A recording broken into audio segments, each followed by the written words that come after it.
Boa tarde, boa noite ou bom dia, dependendo do horário que você for assistir.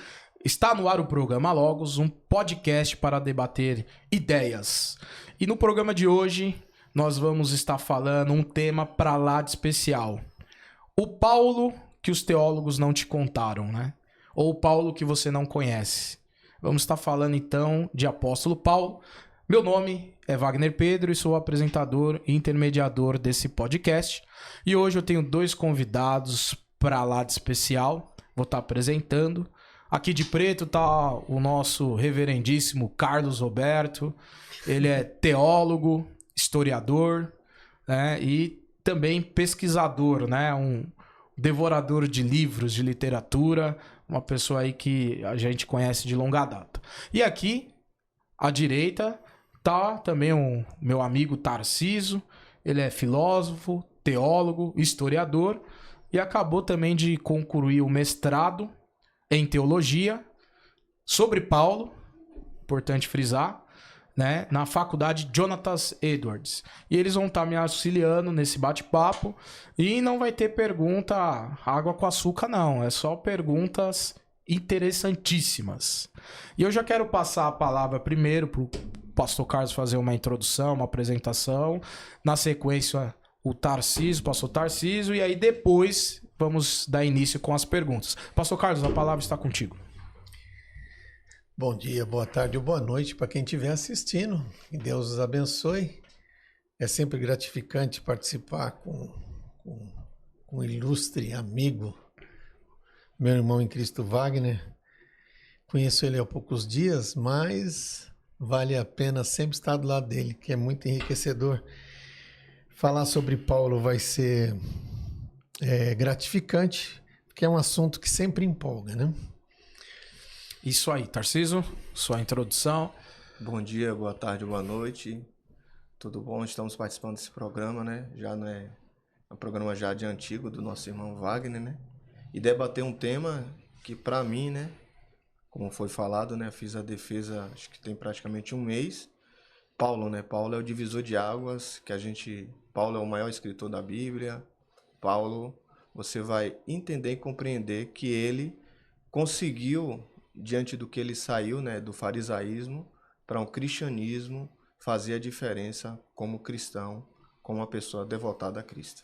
Maravilha. Então vamos lá, esse programa está dividido aqui. A formação do apóstolo Paulo, a conversão, ministério, as cartas e legado escritural e finalmente a sua morte e a historicidade da sua morte. Então, uma primeira pergunta, pastor Carlos, sobre a questão da formação. Paulo foi educado na Universidade Helenista de Tarso, porque ele é conhecido também como Paulo de Tarso, né? Ou recebeu apenas a formação rabínica com Gamaliel em Jerusalém, conforme está lá no livro de Atos? Ou teve ambas formações, ou só teve a formação grega, ou só teve a formação judaica? Existe muita curiosidade, né? Como é que foi essa formação acadêmica, até pelo fato de Paulo ser um erudito, né? Então existe muito essa dificuldade e havia grandes faculdades na época, né? Dizem que a de Tarso era tão grande, né? Ou renomada quanto a da própria Faculdade de Alexandria, né? O que os historiadores vão dizer aí acerca dessas instituições. E aí se tem essa pergunta aí do público, de maneira geral, essa curiosidade. Nos responda. O que você entende, na sua opinião, sobre como foi essa formação aí acadêmica, formal de Paulo? Olha, falar de Paulo é gratificante por causa disso. A gente, apesar de sempre lembrar que ele tem, e o texto bíblico cita que ele foi ensinado aos pés de Gamaliel, toda a formação, eu vou entrar, o que eu gosto mais, é aquela ideia de que Paulo ele tinha no seu alicerce, ele tinha cidadania romana, era judeu e adquiriu também muito do conhecimento também adquiriu o ensinamento helenista da época, né, que tinha naquele momento. O que me chama a atenção é que quando a gente se depara com a ideia de uma pessoa que recebe toda essa estrutura de conhecimento, e eu vou deixar um pouco para o meu companheiro, o irmão Tarcísio, aqui também falar disso, que você percebe que ele tem toda essa estrutura de conhecimento, ele herda toda uma cultura e é fortemente embasada pela temática judaica, que é tão contestada hoje em dia, é tão criticada hoje em dia. A gente percebe que foi um homem que foi voltado a seu tempo e direcionado por Deus, que é a parte que eu mais gosto. A Deus preparou ele para uma situação que, quando ele se encontra com o seu Messias, ele consegue levar tudo aquilo que ele tinha de conhecimento, de cultura, tanto dentro da helenista quanto da própria cultura romana tradicional e dentro da cultura judaica. Alguns têm dificuldades de entender e aceitar algumas situações na vida de Paulo, mas quando a gente entende que na vida de Paulo tudo aquilo que ele aprendeu e desenvolveu foi como se fosse o alicerce para que lá na frente ele pudesse alimentar a sua facilidade de pregar o evangelho para os outros povos, né? É assim que eu vejo.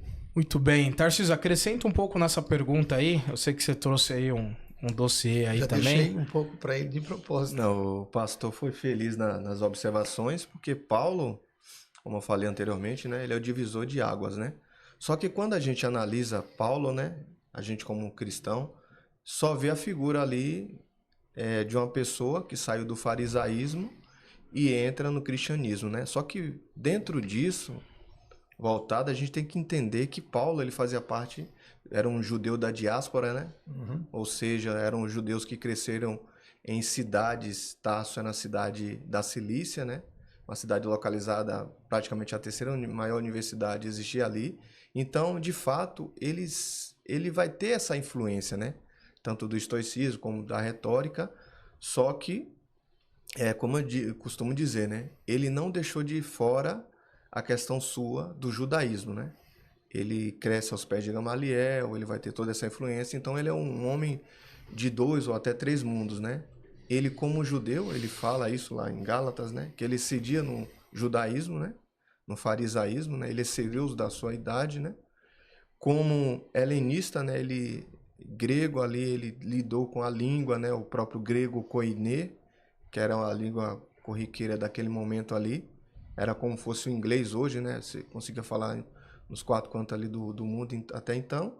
E ele também usou de prerrogativas da sua própria cidadania, que é cabível de, provavelmente, seu pai herdou, né? Prestou algum serviço para Roma e com isso herdou essa cidadania e ele tinha por herança, né? Em algumas das suas missões, ele fez uso disso. Então, Paulo, ele vivia esse intercalo, né, de mundos, né? É a questão se ele foi e frequentou, não se tem dados que falam acerca disso, mas ele teve influência, né? A própria diatribe, a própria paideia ali grega, né? Ele lidou com essa influência que alguns dos seus escritos, como Romanos e Gálatas, você percebe no texto grego, né? Essa influência, né? Então percebe-se que ele, apesar de ter se convertido, apesar de ser um fariseu de suas origens ali, que excedia, ele não deixou de lado a questão do aprendizado. Como ele diz, né, um dos teus textos, né? Ele se fez tudo em todos, né? Justamente para alcançar a maior gama de pessoas. Né? Muito bem. Eu só acrescentando também, lá em Atos 22:3, ele diz assim que foi educado aos pés de Gamaliel.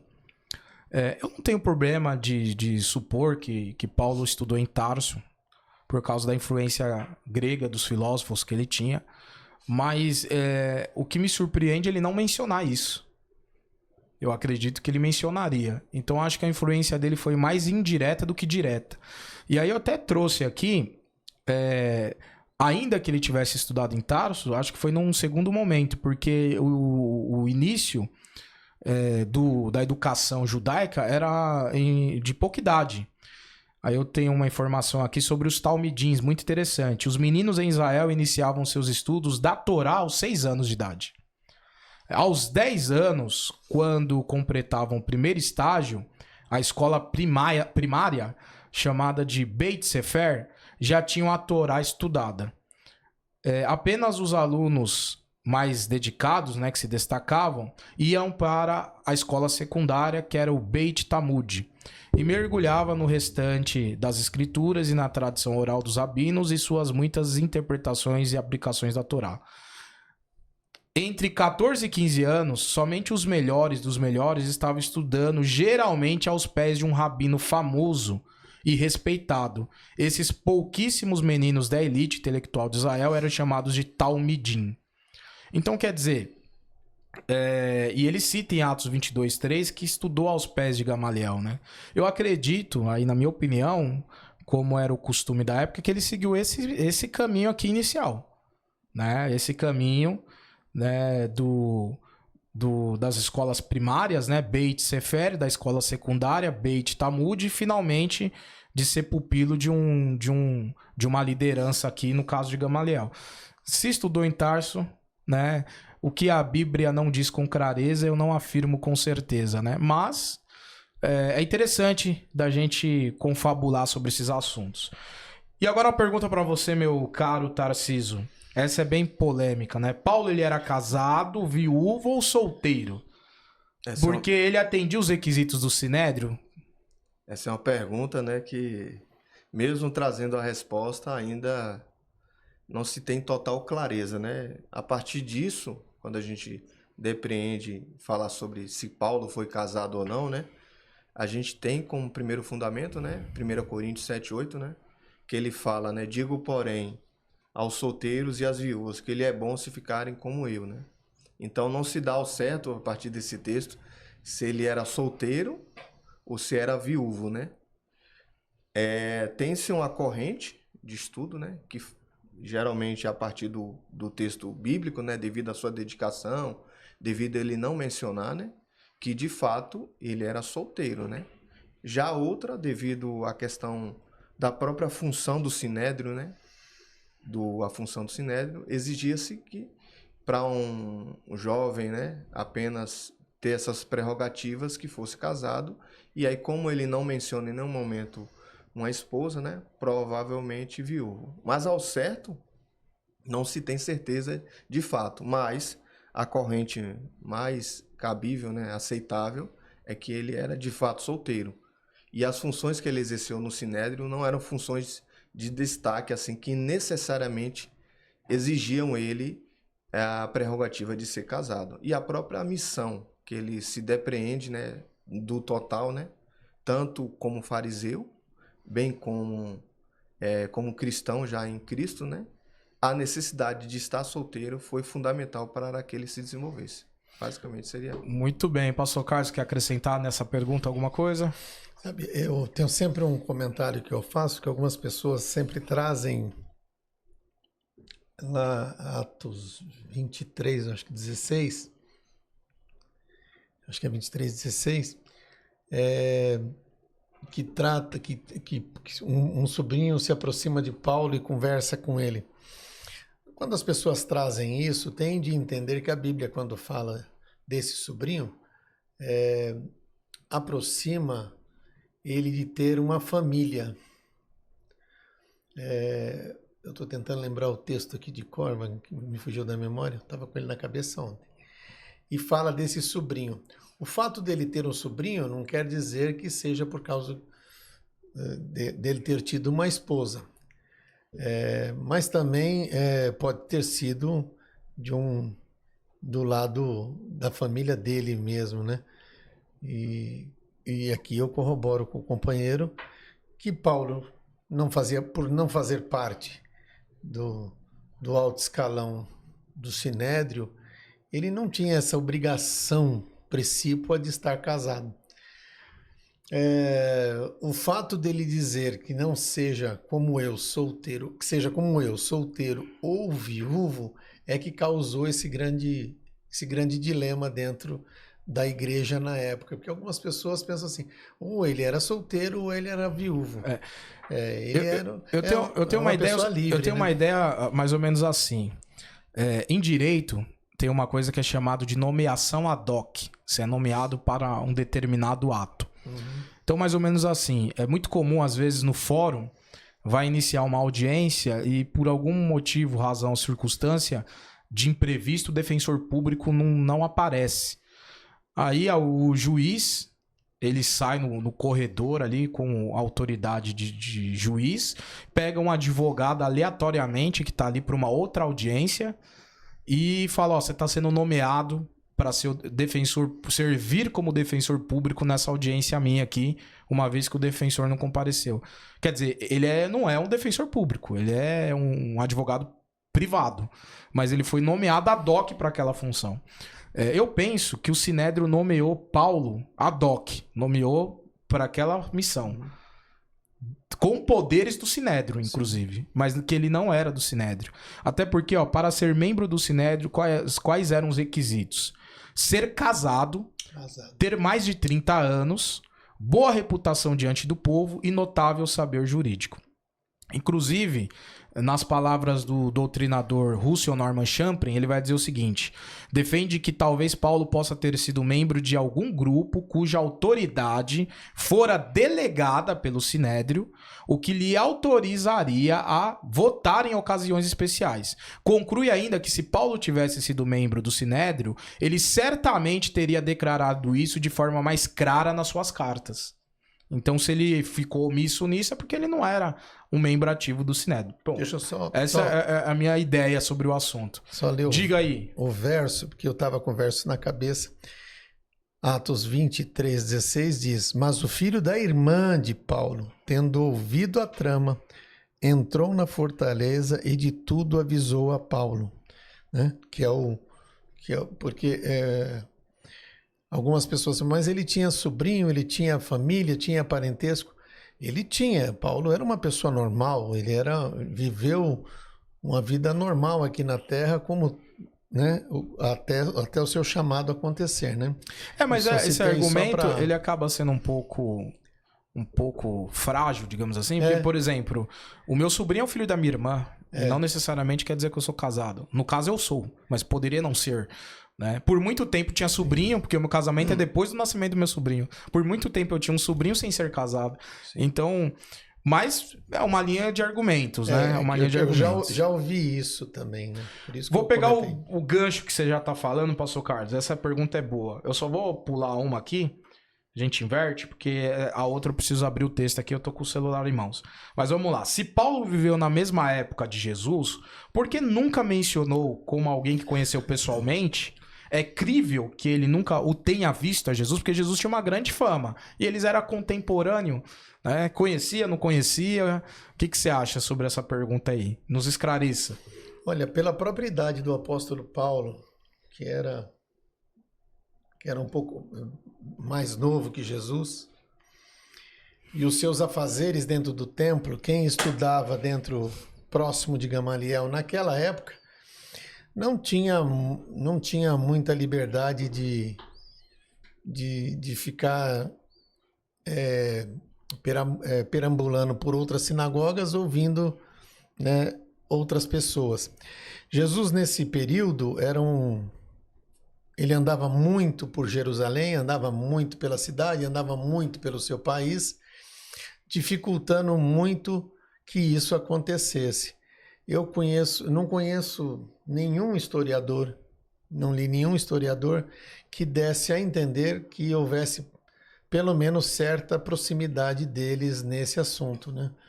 Eu não vejo, pelo que eu estudei, pelo que eu li, que em algum momento, diferente de, por exemplo, de Marcos teve proximidade com Jesus, mas Paulo eu não consigo... não tem nenhum registro na história. Não consegui ler, se tiver, Seria só especulação, né? Você quer acrescentar alguma coisa, Tarcísio? Não, pode. Não, eu entendo como não um pensamento provável que tenha acontecido. Ele pode ter ouvido falar sobre Jesus, ouvido sobre as histórias, mas pode não ter tido no curto ministério de Jesus de 3 anos, tido a proximidade de estar com ele. Eu acho que ele conhecia só de ouvir falar. De ouvir falar. Porque, como você disse, foi um período do ministério de Jesus, que foi quando ele tomou a fama, né? 3 anos aí, vamos fazer conta redonda. E quem está dentro do Sinédrio... E não parava. Não parava. Bom, temos uma pergunta aqui, a gente já está falando sobre a parte da conversão de Paulo. Tem 2 textos aqui que alguns falam que tem contradição. Eu vou ler os textos e aí o Tarcísio vai nos esclarecer. Um é Atos, capítulo 9, verso 7, que é quando Paulo está indo para Damasco e ali ele tem a experiência mística de encontrar com Cristo, né? Aí o Atos 9, 7 diz assim: os homens que acompanhavam a Paulo, né? Ficaram emudecidos, ouvindo a voz, mas não vendo, contudo, ninguém. Então, aqui em Atos 9, 7, está dizendo que os homens que acompanhavam a Paulo, eles ouviram uma voz, mas eles não viram ninguém. Ou seja, ouviram e não viram. Ouvidos e não olhos, né? Vamos dizer assim. E aí, tem um outro texto que vai falar da conversão, que é Atos 22, versículo 9. 22, versículo 9, que tá falando dos mesmos fatos, a mesma narrativa. Aí Atos 22, 9 diz assim: e os que estavam comigo realmente viram a luz, embora estivessem muito assustados, mas não entenderam a voz daquele que falava comigo. Aqui inverte. Aqui eles vê com os olhos, né? É lógico, com os olhos eles vê, mas não ouvem. Ou seja, em Atos 9:7 tá dizendo que em Atos 9:7 tá dizendo que não vê, mas ouve. Em Atos 22:9 tá dizendo que vê, mas não ouve. Mais ou menos isso. Aí alguns falam, existe uma contradição aqui. Os homens que estavam com Paulo ouviram ou não a voz? Viram ou não viram Jesus? Essa é uma questão, assim, para quem estuda o Novo Testamento, né? Aí você percebe a necessidade do estudo nas línguas originais, né? Porque, de fato, a grosso modo, né, percebe-se uma discrepância devido à própria transliteração do texto, né, da língua grega para o nosso português. Aí parece que há uma discrepância em relação a isso. Só que a resposta, ela tem uma determinada explicação quando a gente vai para o texto no grego mesmo, né? Em Atos 9, você vai perceber que o verbo akú, né, ele está no genitivo,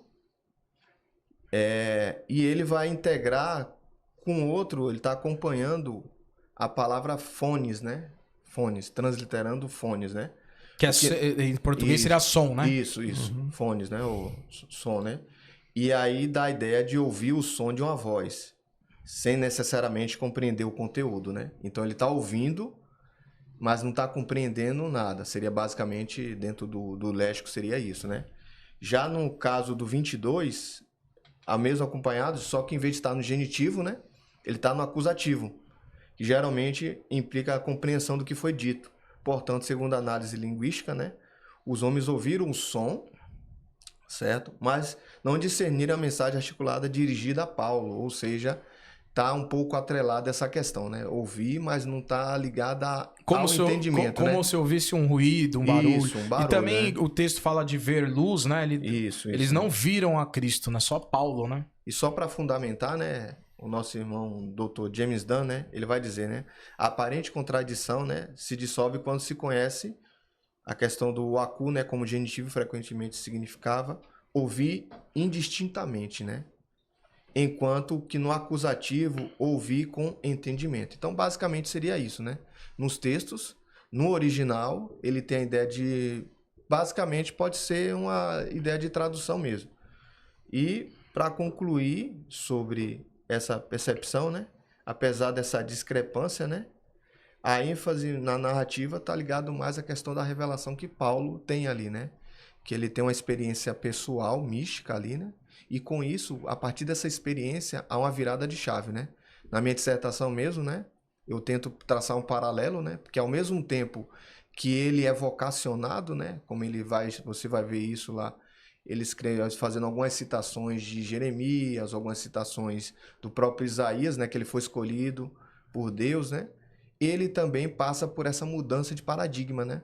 Porque o fato de ele exceder no judaísmo o cegou, e o fato da citação de Lucas, tanto no texto do capítulo 9, né, bem como do 22, justamente é o que ele vai dizer lá em Coríntios, né? As escamas dos olhos caíram e com isso ele mudou a chave de sua vida e se converteu, né? Muito bem. Muito bem. Vamos falar aqui sobre o período sabático de Paulo, né? Lá em Gálatas 1, 17 e 18, diz que Paulo foi para a Arábia. Pastor Carlos, o que Paulo realmente fez durante os anos na Arábia, após a conversão? O que ele estava fazendo lá? Foi em missão? Foi um período de isolamento, preparação, reinvenção teológica? O que se sabe, o que se pode especular aqui desse período? Né? Tem a história de o que Jesus fez até os 12 anos de idade, né? Aqui é mais ou menos a mesma perspectiva, né? O que Paulo foi fazer na Arábia, né? Olha, eu costumo dizer que quando Paulo cita o famoso verso, isso se tornou trapo de imundícia, né? Ele foi aprender que tudo aquilo que ele tinha de concepção filosófica, de compreensão do ser humano, do que ele imaginava, que estava do estoicismo que ele tinha aprendido, ele foi se desarraigar disso um pouco lá nesse período sabático. O período que Paulo passa é um período em que ele teve que, hoje em dia é muito utilizada algumas expressões na área da política, que é você transformar, você pega uma história e transforma em outra. Para não dar problemas, vamos deixar assim. Mas quando Paulo ele tem a sua história, ele tem a sua convicção, ele, nesse período lá da Arábia, Deus tem de modificar essa condição que ele recebe e transformar numa outra condição. Deus pega Paulo carinhosamente e leva para aquele lugar para ele simplesmente aprender. As pessoas têm o hábito de achar que tudo é misticismo, tudo tem que ter uma coisa muito mística. Paulo teve o seu momento místico nisso daí. Mas um homem que mexe com filosofia, um homem que mexe com conhecimento, ele tem que ter um momento que ele para e ele e faz a reflexão. Muito introspecção. Obrigado. Né? A introspecção. Ele tem que começar a fazer perguntas a si. E essas perguntas a si têm que ser muito bem respondidas. E Sim. Deus preparou todo esse momento para que ele fosse introspectivo o suficiente para que Deus pudesse responder a ele. Obrigado por ter me ajudado. Eu até corroborando e acrescentando, tem um escritor que tem um livro de Paulo, né, Carlos Gil Abiol, ele fala assim, Isso, ele considera esse tempo um tempo de preparação silenciosa para o ministério apostólico, né? Então, assim, a solitude também faz parte do ministério, né? É um momento de solitude. Eu ia chegar nisso. Deus precisava que Paulo passasse pela solitude. Deus precisava. Porque Paulo precisava aprender que ele tinha que conhecer o pastor daquele salmo que ele tanto lia. Ele precisava conhecer. E só na solitude isso pôde acontecer. Pegar aquela voz que ele ouviu. E por que é que eu lutei tanto com esse Deus que eu amo e obedeço? Por que que eu fiz isso, né? E Muito se bem. eu puder Acrescente também, Tarcísio, alguma por coisa? favor. É interessante, assim, essa mudança, que é assim, a citação de Gálatas 1:17, né? Que ele fala, né, que eu fui para a Arábia, né? E a Arábia, ela vai remeter, se a gente parar para pensar, né? Ela vai remeter à questão de Elias no Monte Horebe, né? Isso. Então, assim, era como fosse o retiro dos profetas, né? Praticamente era um lugar que as pessoas, de fato, né? Ela ia fazer introspecção e reflexão acerca disso. E para não ficar nas minhas palavras, né? Luci, se for, ele vai dizer, né? Na Arábia foi um tempo de gestação do pensamento paulino, né? Então, a gente acha que às vezes a teologia paulina é produto do imaginário humano. E na verdade não é, né? Ele precisava, de fato, dessa mudança de paradigma, né?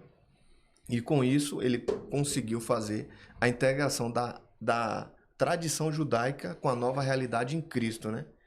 Justamente para glorificar a Deus, para discernir o evangelho e depois para pregar isso para os gentios, né? Então essa virada de chave na vida de Paulo foi fundamental isso, né? Até uma frase interessante. Às vezes na vida a gente precisa aprender a desaprender para reaprender. A desconstrução. Que era a palavra, Então, basicamente, isso, aprender a desaprender para reaprender. É isso aí. Vamos tocar o barco. A gente vai ter que ser mais objetivo para concluir a nossa meta hoje, hein? Vamos lá. Tarcísio, quando Paulo diz recebi do Senhor, ele está defendendo uma experiência mística, sei lá, Cristo aparecia para ele e fazia uma sessão VIP entre ele e Cristo, né? E passava as informações, como alguns querem fazer pensar, ou ele é uma força de expressão para dizer que ele aprendeu com os discípulos que aprenderam com Cristo, ou seja, ele aprende de maneira indireta, como, por exemplo, com Pedro e outros apóstolos. Essa pergunta, né? Praticamente o texto da ceia aí, né? Porque o pessoal acha que Jesus tem a conversão de Paulo, que Jesus aparece, e tem crente pentecostal que acha que Jesus toda hora aparecia para Paulo. Ô Paulo, pega uma caneta e um papel aí que eu vou te passar um feedback. Tem gente que acha que era assim. De fato, essa experiência, né? Quando a gente parte do texto em si, né? Vamos pegar só esse trecho, né? Recebi do Senhor, né? A palavra, né? Palabon, Acon, Tom, Quírios, né? Que aparece de forma notável, né? Em 1 Coríntios, sob o contexto da ceia, reside em determinar que Paulo estava recebendo, de fato, uma revelação divina, mas, ao mesmo tempo, ele estava adaptando isso para a realidade apostólica, né? Porque, apesar de ele não ter tido um contato direto, né? Você foi bem feliz, né? De fato, né? Pela idade, assim, Paulo ouviu falar, mas não deu muita importância a quem de fato era Jesus, né? Tanto que a perseguição propriamente dita com o Sinédrio, você vai ver a partir de Paulo, porque perceberam que com a crucificação, Jesus, uma pessoa que ressuscitou, né? Ou como eles falam, que roubaram um corpo, né? Estava difundindo, e isso causaria uma discórdia e uma desordem ali em Jerusalém. Então, a perseguição, houve essa incisão devido a isso. Então, Paulo, ele vai ter esse momento de o quê? Ele vai receber de fato. Porque ele aprendeu ali, que você vê a questão da ceia, né?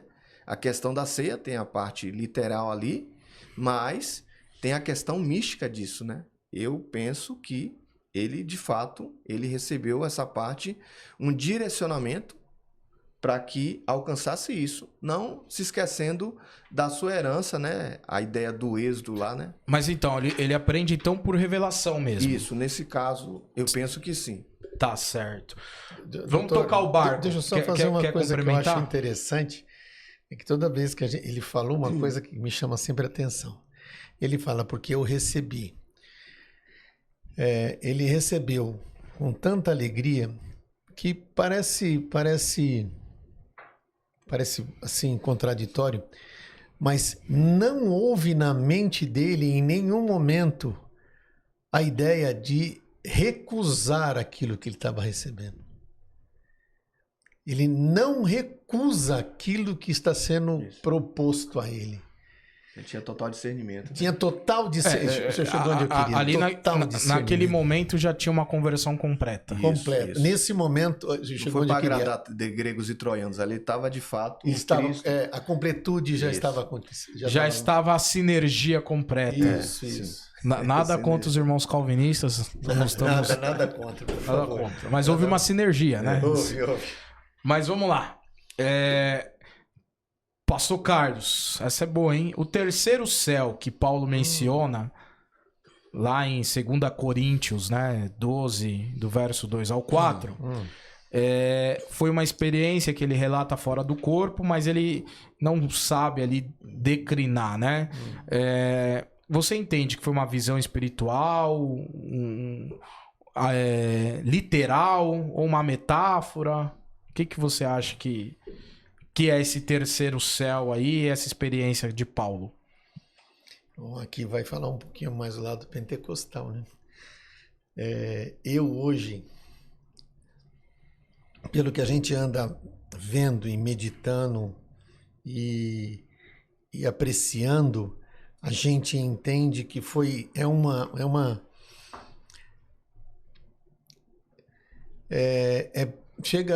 se eu pudesse dizer que é mais que uma experiência, se tivesse agora, me fugiu a palavra, mas para mim foi mais que uma experiência mística, foi mais que um contato sobrenatural, foi além de ser um contato sobrenatural, foi a forma pela qual Deus chancelou na vida daquele homem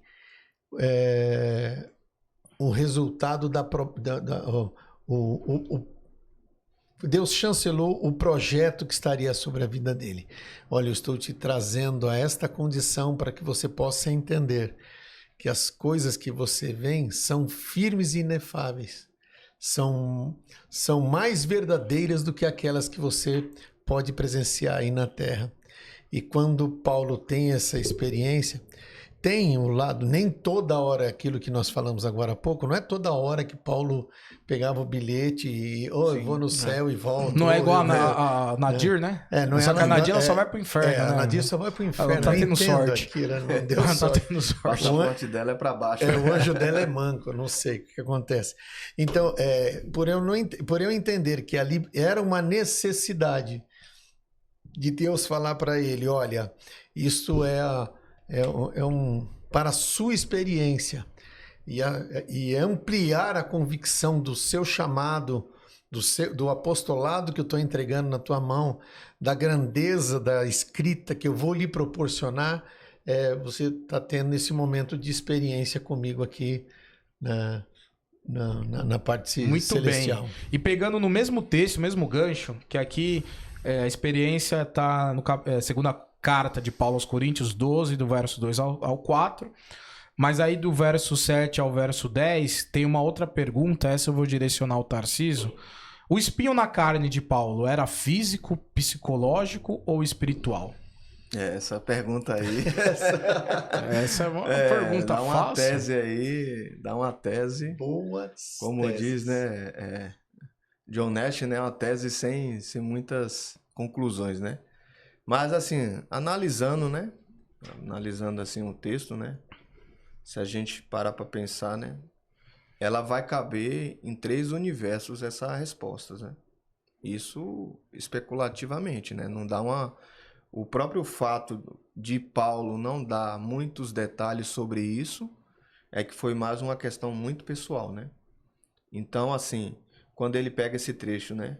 E para que não me exaltasse pela excelência das revelações, né? Isso aqui tem que ser o ponto culminante, justamente porque a ideia desse tipo de revelação que ele teve ali, né?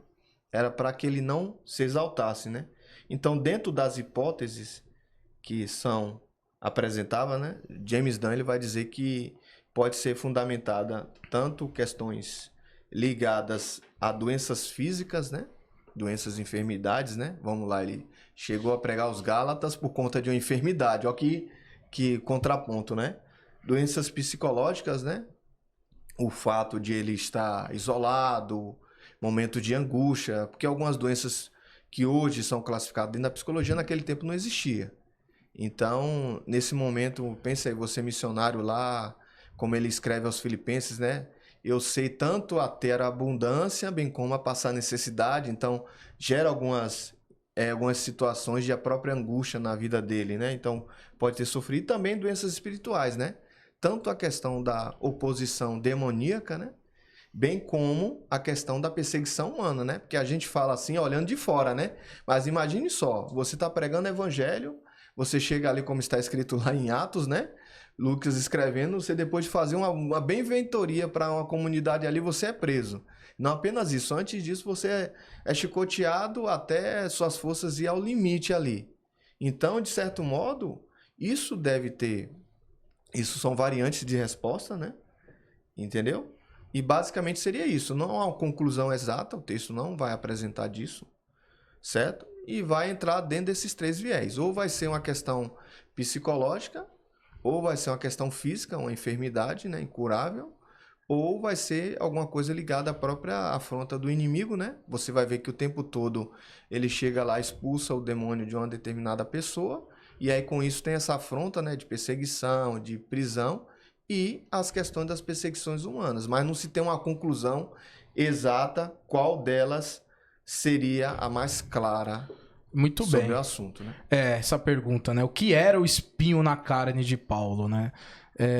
Concordo, não há um consenso, né? E de fato, a gente resume os 3 pontos de vista aí que você falou. Sofrimento físico, moral e espiritual. Eu até citei aqui, físico, quem defendia? Jerônimo defendia que Paulo tinha dor de cabeça. Tertuliano defendia que Paulo tinha dor de ouvido. Krenkel defendia que Paulo tinha epilepsia. Lightfoot, né, que é um teólogo, defendia que Paulo tinha oftalmia, problema nos olhos. Hansey, um outro teólogo, defendia que Paulo sofria com febre, malária. Isso dentro do viés de sofrimento físico. Sofrimento moral. O teólogo Epaminondas Amaral defendia que eram as provações. Ebenezer Soares defendia que eram os danos morais que Paulo sofria. Já no campo do sofrimento espiritual, Martinho Lutero defendia que Paulo sofria com orgulho, que o texto vai falar sobre orgulho, e alguns teólogos italianos defendiam que eram as tentações de Paulo. Porém, na minha humilde opinião, tudo se responde no capítulo anterior. 2 Coríntios capítulo 11, a partir do verso 16, Paulo refere aos seus sofrimentos. E são de variados tipos. Sim. Então, acho que esse combo de sofrimentos era o espinho na carne, na minha opinião. E só para fechar a sua fala, o que eu percebo, né? Que, na verdade, o foco da deliberação dele, no caso, não é nem tanto o objeto do espinho ali, e sim mostrar a graça de Deus que se aperfeiçoa na fraqueza. A minha graça te basta. Isso. Muito forte. Acho que essa... Meus amigos, vamos ter que correr nas respostas aqui. Pastor Carlos, Paulo se utilizava da filosofia grega de forma consciente em suas cartas, sim ou não? Há influências de Platão, estoicos ou poetas helenistas? Paulo chega a citar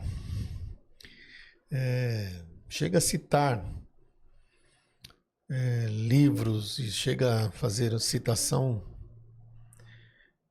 né, durante suas escritas de textos helenistas na época para corroborar o seu pensamento naquele momento.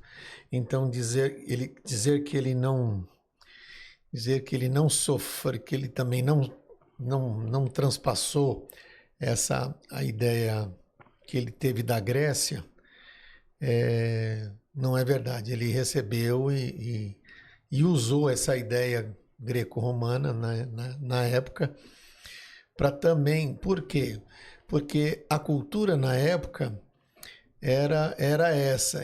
Para ele poder transmitir um evangelho mais limpo, mais puro, um evangelho também e profundamente racional, ele precisava usar linhas de pensamentos que pudessem fazer com que os seus opositores intelectuais conseguissem cooptar essa linha de raciocínio e começar a entender aquela mensagem que ele estava trazendo. Né? A gente tem até referência aqui, Atos 17, 28, eu não vou ler pra gente aproveitar o tempo, que ele indiretamente ele fala, alguns dos vossos poetas, né? Então ele conhecia os poetas gregos e tal. Quer acrescentar alguma coisa? Sim, de fato, assim, o que a gente tem que parar para pensar, né?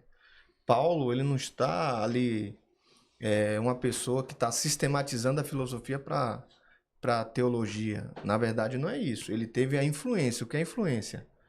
É que o cotidiano dele, existiam essas escolas, né?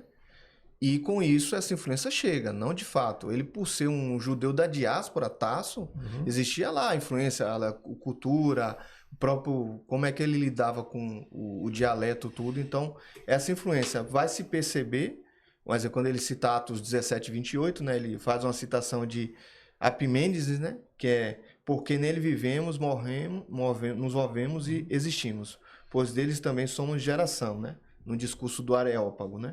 Você vai ver alguns detalhes em Gálatas e Romanos, a questão da estrutura retórica, você vai ver construções da diatribe, né, que são técnicas típicas de retórica estoica.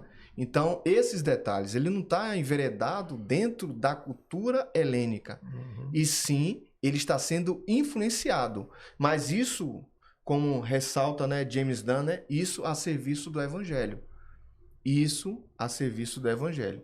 Isso que tem que ser notado, né? Que as pessoas acham, vou estudar filosofia para reinterpretar a teologia. Não, é o contrário. Você vai estudar a filosofia para utilizar ela para facilitar a sua compreensão de determinados sentidos da própria teologia. Então, essa é o meu ponto de vista relacionado ao que o Paulo fala sobre essa influência. Doutor? Pode falar, pastor Carlos. O que me chama a atenção em Paulo, e o que ele corroborou agora, é que Paulo, por exemplo, nós estávamos falando do sofrimento. Paulo teve todo o sofrimento, mas ele não faz uma cultura do sofrimento, nem o culto do sofrimento. Ele usou essa cultura, mas ele não faz um culto à cultura, ele não fica louvando essa cultura, ele usa ela como isso, ele não faz uso de filosofias pagãs. Tem uma coisa interessante, eu estava até pesquisando aqui, lá em Atos 17, 23, quando ele fala ao Deus desconhecido, aí tem um antropólogo chamado Dom Richardson, ele tem um livro chamado Fator Melquisedeque. E ele vai falar que nesse mesmo local, muito antes, tem todo um contexto de uma história em que alguém já tinha sacrificado para um deus, de uma grande praga que deu na região, e aí o povo recebeu graça, foram curados e tal, e aí foi quando construíram esse altar e colocou ao Deus desconhecido. E aí Paulo, quando ele vai fazer aqui o seu discurso, né, eu acho muito interessante isso, que ele vai fazer o discurso aqui no Areópago, e ele faz menção ao Deus desconhecido, ele acaba linkando essas duas histórias. Sim, então, fato. Paulo era uma pessoa de um notável saber cultural, até regional ali, né? Muito interessante. Mas vamos caminhar. Sobre as cartas e o legado escritural, tem uma pergunta interessante. Existem cartas de Paulo que se perderam? Que hoje nós temos as cartas, né? Mas existiam outras cartas? Ele mesmo reconhece isso na Bíblia? Pastor Carlos, essa é para você. Essa daí é a famosa, todo mundo sabe, assim, os estudantes das Escrituras percebem que houve uma primeira carta de Paulo aos Coríntios, lá que desapareceu. Então, houve esse desaparecimento. Nesse determinado momento e não se sabe ao certo onde ela foi parar, porque a gente sempre tem que ter a compreensão que quando nós falamos, e aqui eu quero deixar um assunto assim fechado, que a gente pensa assim, a igreja que fez essa carta desaparecer, não, aqueles que fecharam a Escritura Sagrada é que excluíram essa carta, não. Buscando teoria da conspiração. Buscando teoria da conspiração. Nós temos que lembrar que ali era um povo que pegava uma carta e essa carta tinha que sair andando de igreja em igreja, de lugar em lugar, Imagina na cidade de Corinto, aquela carta chegando, ela desapareceu ali dentro por essa necessidade. Não há a má fé da pessoa de falar assim, não, nós vamos sumir com esse documento porque ele não deve fazer parte do cânon sagrado. Mas então há um consenso que se extraviou outras cartas, né? Sim, sim. Não, sim. A Sim. princípio, Quer acrescentar? Sim. na verdade, assim, ó, quando a gente tem que pensar, a gente tem que entender assim, ó, o período ali neotestamentário, né, que a gente está vivendo ali, a igreja, ela tinha uma questão emergente ali, né? As pessoas, de fato, criam que Jesus haveria de voltar naquele período. Então, a ideia da carta, principalmente partiu de Paulo e alguns escritores... Não era para armazenar, né? Não era um fato ali para virar a escritura de fato e de direito ali, e sim para comunicar alguma coisa emergente. Pode ver, quando você vê ao Coríntios, era uma coisa emergente ali. Você vê aos Gálatas, ele, quando pontual, sai da sua né? missão ali em Listra, ele sai dos Gálatas, que era uma região ali ao sul da Galácia, e ao mudar já em Éfeso, o pessoal já estava se desviando. Então ele Já tinha que escreve fazer. ali, ó, vocês estão andando fora da linha aqui. Então, basicamente, é uma questão emergente. Então, provavelmente, das cartas eram cartas de rotinas ali. Do dia a dia. Do dia a dia. Que talvez não iria acrescentar Entendeu? muito para os dias de hoje. Isso. Né? Aí o quê? Com o advento das perseguições se aflorar e a igreja perceber os mártires, né? Vários cristãos morrendo, né? Sendo crucificados, padecendo ali, você vai ver a estrutura de Atos, né? Não se fala o fim que se deu Paulo, mas você vai perceber que boa parte dos discípulos estão descendo à sepultura, aqueles que tiveram contato direto, percebeu-se a necessidade de preservar algo. Aí que surge a ideia da manuscriturologia, que é estruturar e falar assim, ó, o que dá para se preservar? E aí lá na frente, né, com os concílios, né, percebeu-se a necessidade e essas cartas se encaixaram com aquilo que era, como James Dunn diz, né, que conduziu para preservar aquilo que fosse essencial para a salvação. Maravilha. Até para corroborar, aqui tem um texto de primeira carta aos Coríntios, capítulo 5, verso 9, que diz assim: já lhes escrevi na carta que não se associem com os imorais. Isso. Só que aí a observação que os teóricos fazem é a seguinte: se você tá lendo a primeira carta dele, e aí você chega no capítulo 5, verso 9, ele diz que já lhe escreveu uma carta, então ele tá deixando a entender que teve uma carta anterior à primeira carta que você tá lendo, né? Então, supostamente, uma carta que se extraviou. Mas pegando esse gancho de manuscritologia, já que o Tarciso levantou aí a bola, então vou perguntar para você. Quais cartas são realmente consideradas autênticas pelos acadêmicos, né? Porque para a igreja são 13 cartas, alguns querem até incluir Hebreus, se incluir Hebreus vira 14 cartas, né? Algumas epístolas, né, algumas cartas atribuídas a Paulo, pode ser pseudôminas, ou seja, alguém escreveu e assinou como Paulo? Essa pergunta aí, né? Essa pergunta aí é boa, primeiro posicionamento, né? Eu acredito nas 13, esse é um posicionamento meu, nas 13 cartas, né? Por inspiração de Paulo. Mas dentro da estrutura acadêmica, né? Eles têm uma estrutura de avaliar de forma diferente, né? Eles dividem, né? Em 3 grupos, né? Cartas, epístolas autênticas, né?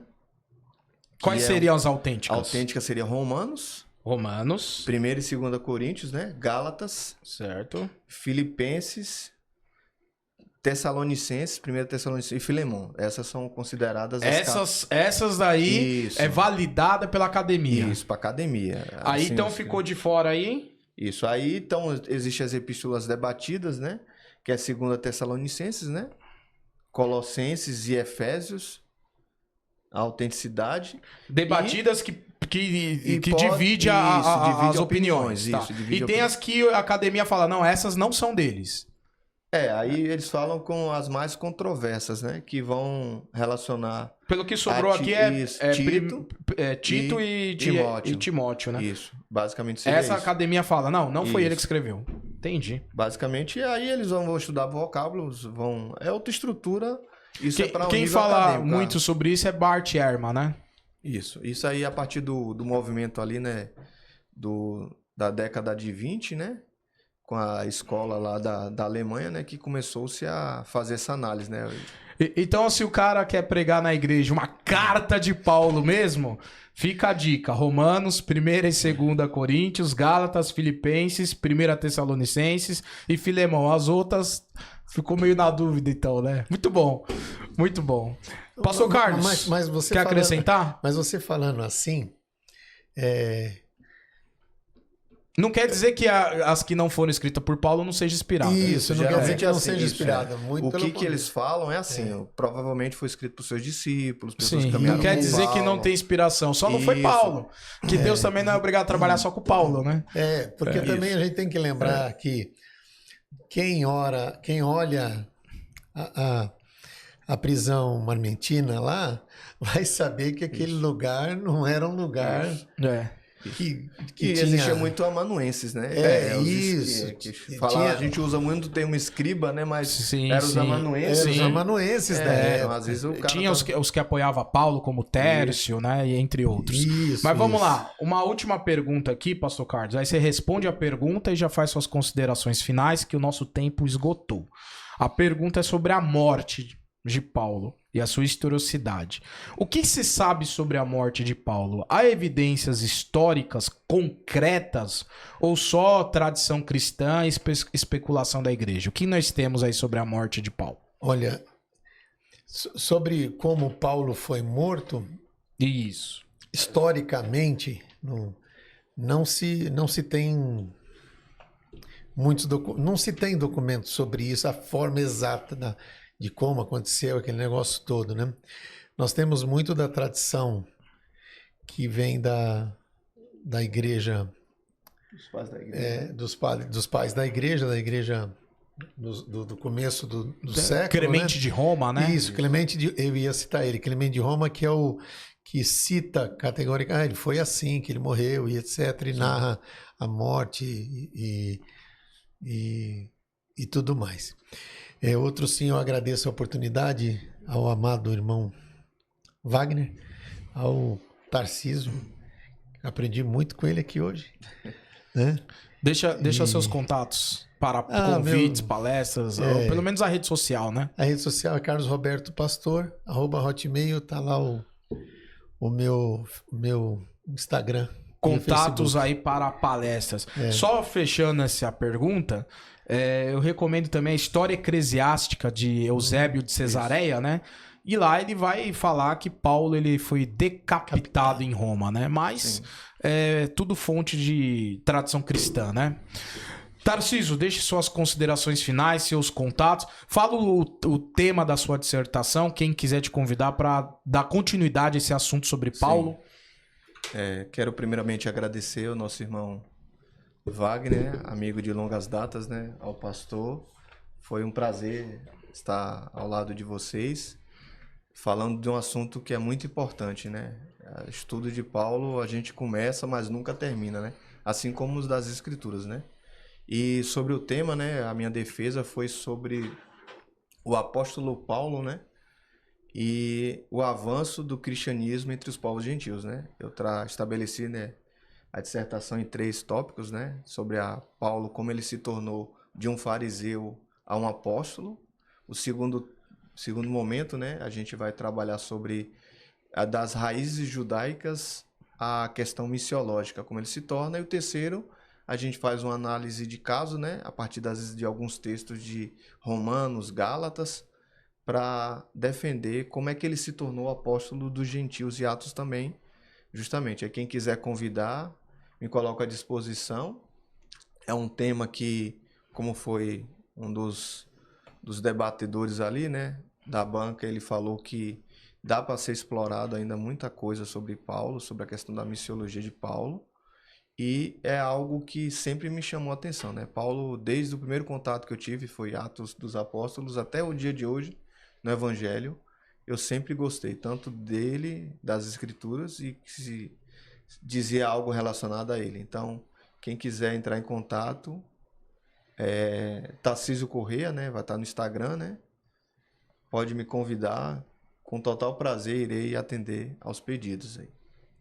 Maravilha, muito bem. Eu quero agradecer, pastor Carlos Roberto. Você sabe que eu tenho você com grande carinho e consideração. Também, pastor Tarcísio, obrigado, gratidão. Abrilhantou o programa aí com a sua sapiência no assunto. Eu quero deixar também o meu contato no Instagram, @WagnerPedroLima. Lá na bio você tem um link também para o YouTube para você estar vendo essa gravação. Tá bom? E vamos caminhando para o final desse programa. Nos ajude a compartilhar. Eu acho interessante, né? Nas redes sociais, tudo que não presta viraliza, né? Agora, tudo que é conhecimento, cultura, sabedoria, parece que vai no tranco, né? Você tem que empurrar. Então, um programa da qualidade acadêmica com o que produzimos hoje, nos ajude a compartilhar. Deixa lá o seu like, o seu gostei, deixa seus comentários, tá bom? Um forte abraço, um beijo no coração aí, você ouvinte. E vamos encerrar com a bênção apostólica. Pode ser, pastor Carlos? Não despeça com a bênção. Tem um reverendo aqui da sua encurvadura. Só dê a bênção apostólica e nós encerramos esse programa. Tá bom. Que o imarcessível amor de Deus, que não murcha e não fenece, a graça salvífica do nosso Senhor e Salvador Jesus o Cristo e a comunhão produzida pelo Espírito Santo seja comigo, contigo e com todos que estejam ouvindo, de agora e para sempre. Amém. Amém. O programa Amém. está encerrado. Já encerrou.